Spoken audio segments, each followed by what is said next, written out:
Guys, Vape Bomber back here. Today we're going to do a short video on building RDAs, or rebuildable dripping atomizers. As listed in my other videos, obviously we're facing deeming regulations here in Southern California that went into effect on August 8th, which is basically keeping us from changing coils or manufacturing at the shop level. Do keep in mind, visit august8th.org to learn more about these FDA deeming regulations. You can also join SAFATA or CASA and fight for your right to vape. So today's quick video is, like I said, going to be on building. We're going to do a basic build here, 24 gauge 7 wrap around a 3mm size bit. This is going to ohm out right around a 0.3. As with all devices that are rebuildable, I usually recommend being an advanced user and have a basic knowledge of resistance and battery safety. That's something we always recommend. Obviously, this video is used for instructional purposes only, and users must assume all their own risks. So there's two ways of actually wrapping your wire. I'm gonna go over two different ways right now. The first way is obviously just around a standard screwdriver. That's gonna be what I like to use, and the other way can be around a dowel system.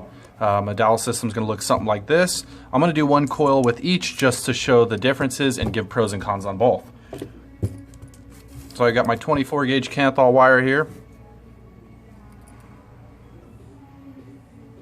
So we're just going to start counting as we wrap these around. Keep in mind, as you're doing this, you want to make sure to get as clean of a coil as you possibly can right from the get-go. So I got 4, 5, 6, and 7. So there's my first coil. This one's going to be hand wrapped. This is the method I like to use just because I have a little bit more control over how my leads end up, as well as how my coils are going to end up in the long run. So there's the first coil. I'm going to do that exact same build again, or that exact same wrap, I should say. And that's going to be actually with this dowel tool. You can get these from Coil Master. They do come in a complete kit. I'm not sure on the pricing of these, but it's definitely something you can look into if you're not comfortable wrapping around a screwdriver. So we're going to insert them in these little holes that are up here. Capture the wire. And that same process again, just simply with the tool. So you got 2, 3, 4, 5, 6, and 7. So there's that same coil again, just using the Coil Master dowel system instead.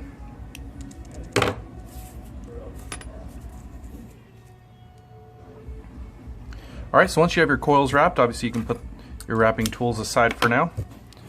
Here we're going to be building on a Kennedy and an SX Mini.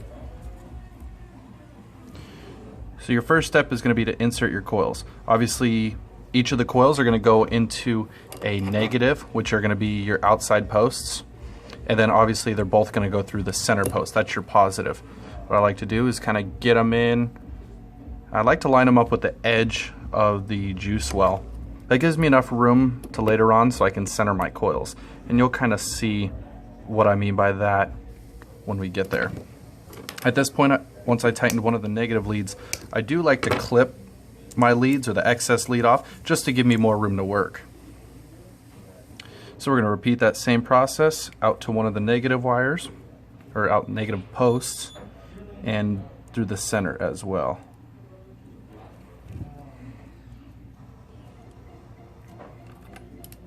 Just like that.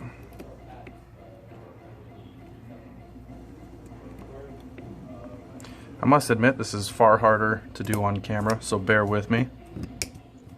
Same thing again, we're going to trim off the excess just to get them out of the way. And there the coils are installed. At this point, this is a personal thing. I do like to center my coils. That gets the coils directly over the airflow, which is down here in the bottom in this case, as well as it gives me even amount of cotton on both sides. So what I do is I take that 3mm screwdriver. You can either do it with the dowel or the screwdriver. I'm going to bend them up.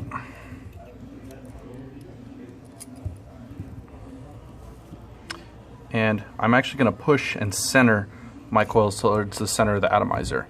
Obviously, you're going to want to do that on the opposite side as well. Now, this is going to take a little bit of time and a lot of practice and a lot of patience. The key thing is don't get frustrated. All right, so now I have my coils somewhat centered. I'm going to grab my ceramic tweezers and I'm actually going to start glowing these coils. What I want to achieve is an even glow among both sides. So you just got to kind of work at them until you get an even glow. Usually you want to look for the coils glowing from the inside of the coil to the outside.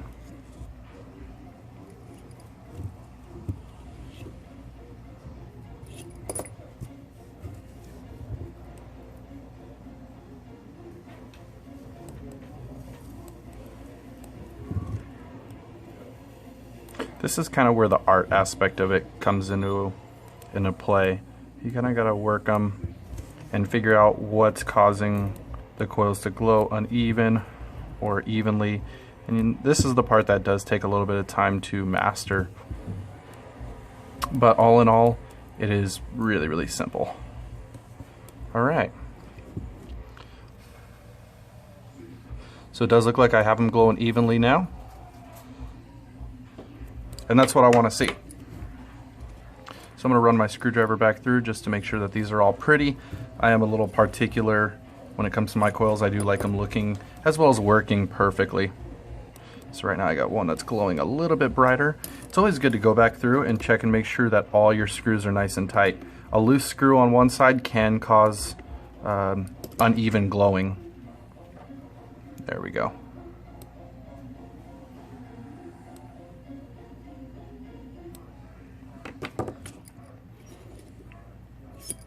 Alright, so that looks pretty good.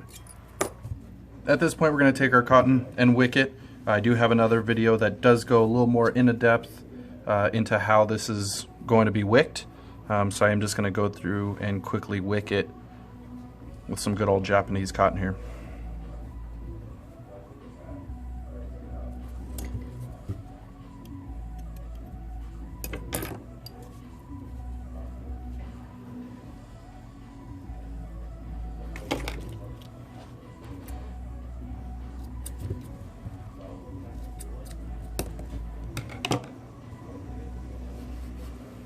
I'm going to try and keep these videos as short as possible.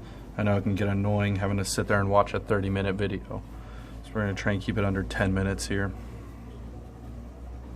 As stated in the other video, obviously when you're inserting cotton into your coils, you don't want it too tight, nor do you want it too loose. That can cause inconsistent firing. It can cause your coils to burn up prematurely. There's just a few issues that can occur with incorrect wicking.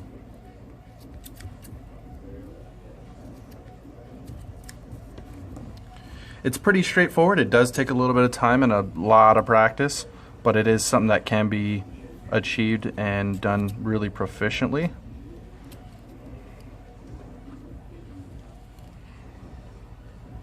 So once we get this wicked up here, we'll go ahead and throw some juice on it and we'll try it out.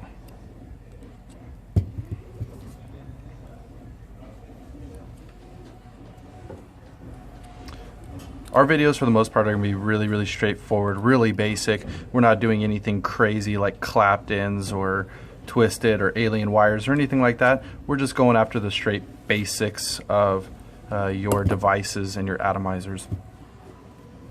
So we got our cotton in there. For the initial cottoning, we're going to kind of paint the coils. That's what we'll call it, painting. You just want to make sure that all that cotton is fully saturated in your atomizer here.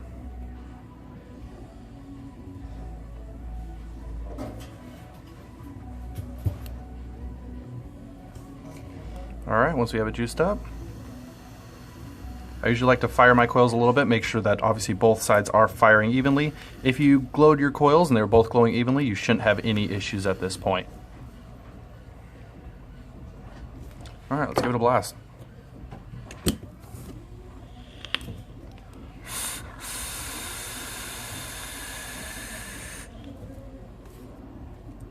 Works like a charm.